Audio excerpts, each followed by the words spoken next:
Have you ever woken up one morning and something just felt off? Not pain, not sickness, just different. Like a quiet signal from your body that something beneath the surface is changing. That's precisely what Mr. Walter, a 68-year-old retired school teacher from Ohio, shared with me during a recent visit. He sat across from me, gently twisting his wedding ring, eyes lowered, voice calm but uncertain. "Doc," he began, "I've been doing it the same way for nearly 50 years, but now it doesn't feel the same. I still finish, but it leaves me emptier, almost like my body forgot how to enjoy it." His words carried a truth I've heard from many men in their 60s, 70s, and even early 80s. They aren't ill. Their hearts beat strong. Their labs look fine. And yet, something intimate, something deeply human, quietly fades without warning. You see, after 60, certain private habits we've held onto for decades don't always age gracefully alongside us. Not because the act itself is wrong, far from it, but because how we do it may no longer serve our changing bodies. Today, I'll share 7 hidden masturbation mistakes men make after 60 that slowly steal vitality, connection, and even long-term health, often without a single clear symptom. Let's gently explore what your body may be trying to tell you. Number 1. Pornography overload. It's not your age. It's what your brain has quietly adapted to, without you realizing. When Walter first shared his story, I gently asked him a question I've learned to phrase carefully over the years. "Walter, have you been using visual aids? Online videos, perhaps?" His eyes lowered, a soft smile, a silent nod. "Well, sometimes. You know, it's easy, private, convenient. And that's where the trouble often begins." You see, Walter isn't alone. Many men over 60 turn to pornography, not out of addiction, but a habit. It's always available, instant, stimulating. At first, it seems harmless, even helpful. But as we age, our brain's reward system, the dopamine pathway, begins to function differently. In younger years, dopamine floods the brain easily. Every touch, every glance, every heartbeat feels electric. But after 60, those same dopamine receptors naturally decline. The brain doesn't respond quite as vividly. So, when exposed to highly stimulating, fast-paced images online, your brain gets overwhelmed with artificial surges.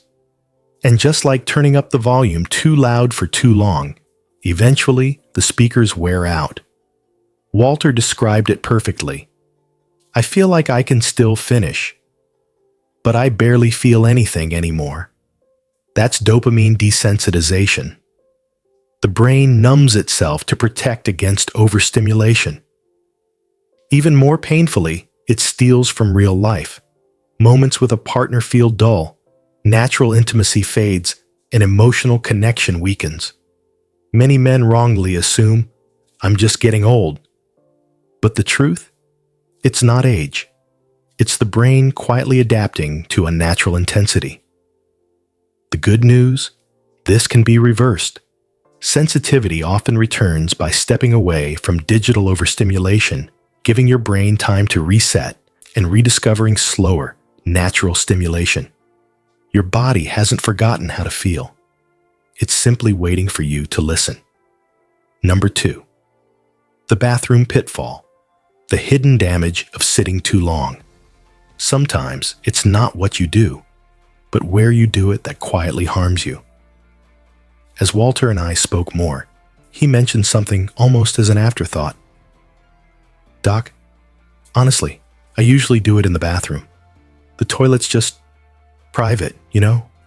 No one bothers me there." And again, Walter is not alone.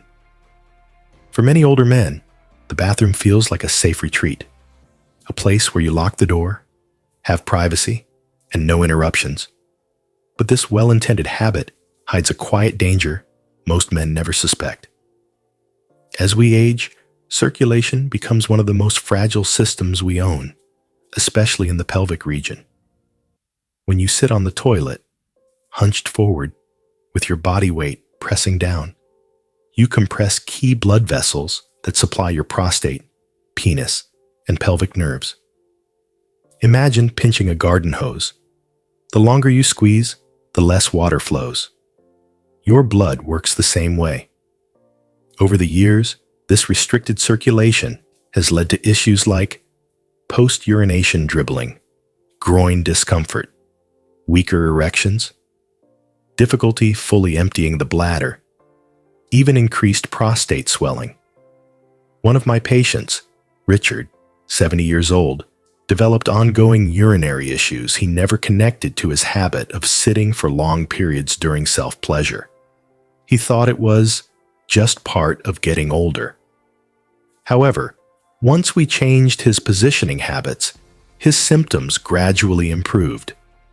The solution? It's simple. Change the environment. Standing, lying back, or semi-reclined positions allow your pelvic floor to stay open, your prostate to relax, and blood to flow freely. Your body isn't fragile. It's simply asking for some care as the years add up. If you're still watching this video and finding these insights valuable, please comment number 2 below to let me know you're here. And if you haven't subscribed yet, I recommend you subscribe and turn on the bell so you don't miss any videos. Your support helps us continue creating good content to inform and inspire you. Now, let's move forward. Number 3. The rush reflex, the race that wears you down. When pleasure becomes a task, the body forgets how to enjoy it. As Walter continued sharing, another quiet truth surfaced. "Doc, I don't really take my time anymore. I just get it done quickly and move on. It's efficient, I guess." He smiled, almost embarrassed. But this too is common, especially among older men who've spent decades juggling responsibilities, raising families, and building careers. Even pleasure becomes something we schedule between life's obligations. But here's what many don't realize. After 60, the body doesn't respond well to being rushed. Unlike our younger years, where stimulation and climax could happen in minutes, an aging nervous system thrives on slowness, presence, and gentle pacing. When you rush, you activate the sympathetic nervous system, your body's fight or flight mode. Heart rate spikes, muscles tense, blood vessels constrict. This tension interrupts the natural cascade of feel-good hormones, oxytocin, serotonin, dopamine, that help you feel satisfied, connected, and restored afterward. Instead of relaxation, you're left feeling strangely hollow. Instead of energy, you feel drained. One of my patients, Donald, 65 years old, described it perfectly. It's like eating fast food when you're starving. You're full, but not nourished. The rush reflex also teaches your body poor patterns, reduced sensitivity, shortened arousal windows, difficulty maintaining interest during intimacy. But the beautiful truth is that you can retrain your body. Breathe deeply. Slow your pace. Allow each moment to build naturally without chasing a finish line.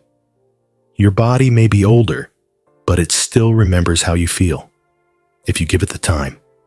Number 4, the forgotten muscle. Pelvic floor. Neglect. Sometimes, the problem isn't in your desire, but in the muscles quietly weakening beneath you. As Walter and I explored further, I asked him gently, "Have you ever heard of the pelvic floor?" He looked puzzled. "Pelvic floor? No." "Not really, Doc." And that's the case for most men. While women often hear about pelvic floor health, especially after childbirth, many men go through life never realizing this hidden group of muscles even exists until trouble shows up. The pelvic floor is like a strong hammock of muscles beneath your bladder, prostate, and sexual organs. In your younger years, these muscles quietly worked behind the scenes, supporting erections, controlling urination, and enhancing sensation during climax. But over time, sitting for long periods, holding tension in the lower abdomen, carrying years of unspoken stress, all quietly weaken these muscles. And when the pelvic floor weakens, several issues start to appear. Dribbling after urination, decreased erection firmness, reduced sensation during intimacy, occasional leakage or urgency. I recall another patient, Samuel, 67, once a college athlete, who came in frustrated. "Doc, I eat well, I stay active, but something still feels off down there." It wasn't his heart, it wasn't his hormones, it was his forgotten pelvic floor quietly losing its strength. The solution isn't complicated, but it requires awareness. Simple exercises, gently tightening the muscles you'd use to stop urination midstream, holding for a few seconds, then releasing, can reactivate this crucial system. These exercises consistently restore control, increase sensitivity, and rebuild confidence. Your pelvic floor may be silent, but caring for it rewards you with strength you didn't realize you were missing. Number 5.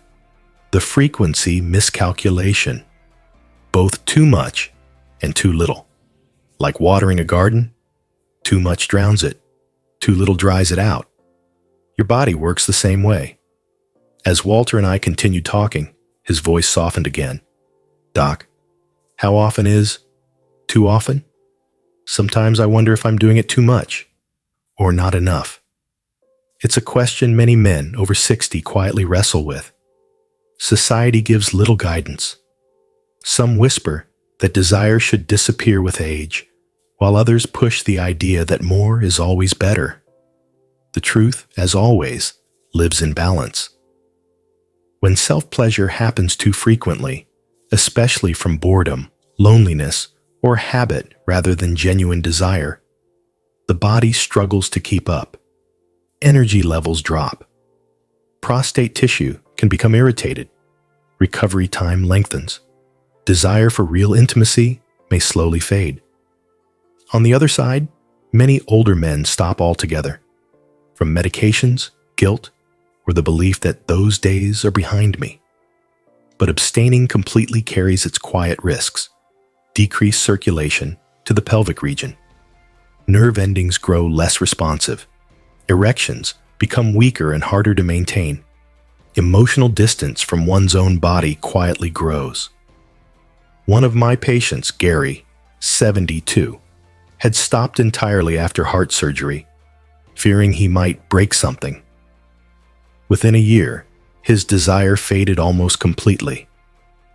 But when we gently reintroduced mindful stimulation, his confidence and connection returned. So, what's ideal?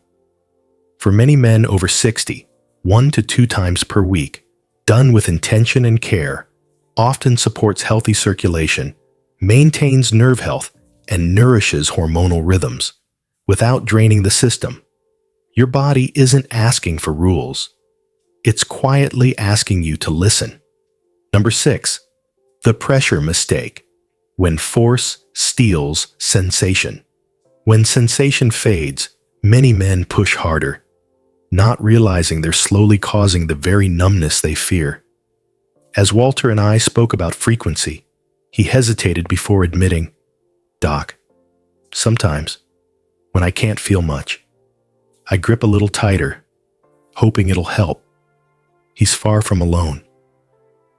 As sensitivity naturally declines with age, many men instinctively apply more pressure. Gripping tighter, pressing harder, or using rougher movements, hoping to recreate the sensations they once enjoyed. But this response, though understandable, quietly works against them. The nerves in the penis, particularly near the head, are delicate and thin, like fine threads.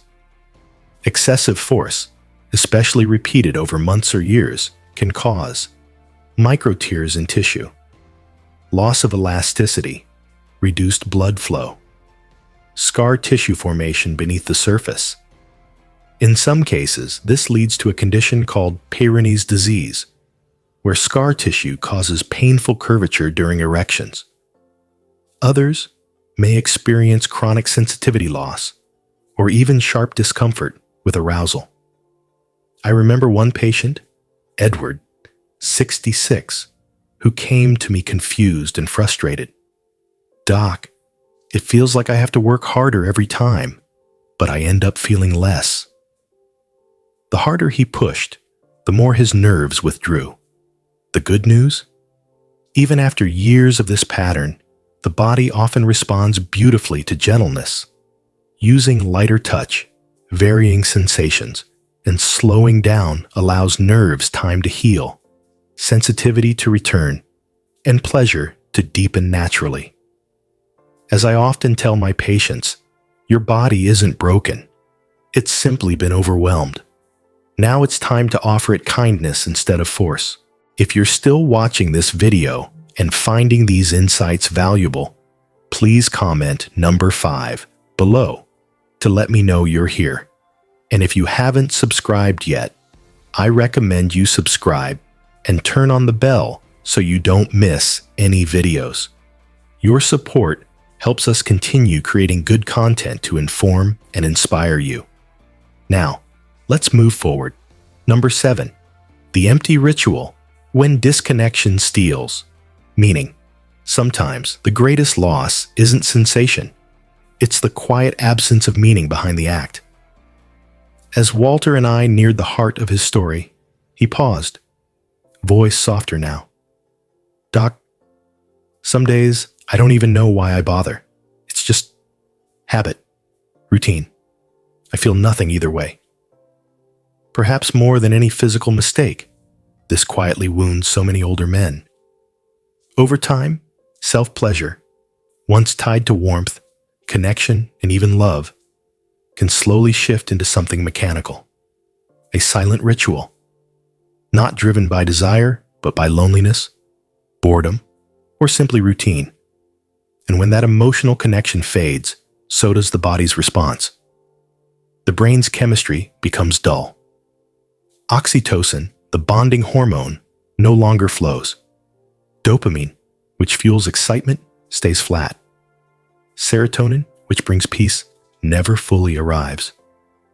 One of my patients, Harold, 74, widowed for several years, described it as, "I do it out of habit, but afterward, I feel emptier than before." It's not failure. It's not a weakness. It's simply the natural result of disconnection. But here's the beauty. Even solo intimacy can remain meaningful, healing, and deeply human, if done with intention. Create a ritual of care, not escape. Set a calming space. Breathe deeply.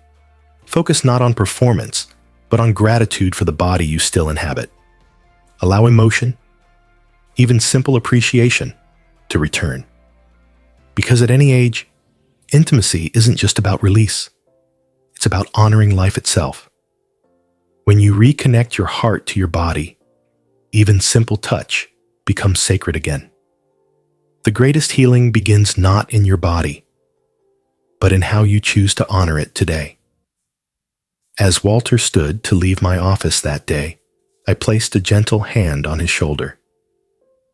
"Walter," I said softly, "your body hasn't failed you. It's been waiting for you to listen. And that's what I want to leave with you today. The 7 mistakes we've explored aren't signs of weakness or failure. They're simply the natural result of carrying old habits into a new season of life, where your body, mind, and emotions ask for a different kind of care. Reconnection isn't complicated. It's a series of small, mindful shifts. Release the overstimulation. Step away from artificial intensity. Allow your brain to rediscover the richness of natural sensation. Change the environment. Find positions that protect circulation. Relax your pelvic floor and give your body space to breathe. Slow down. Let each moment unfold gently, allowing your nervous system to engage fully. Strengthen what's been forgotten. Train your pelvic floor with simple exercises that rebuild your foundation. Honor balance. Find a rhythm that nourishes rather than drains. Not out of obligation, but of kindness. Be gentle. Replace force with care. Sensitivity often returns when given the chance. Reconnect emotionally. Approach self-touch with gratitude, presence, and even quiet reverence. Because your body, no matter your age, still holds the capacity for deep pleasure, confidence, and connection. You haven't lost it. You've simply entered a new chapter. And if you're still searching for answers, feel free to type 1 so I know where to guide our subsequent conversations.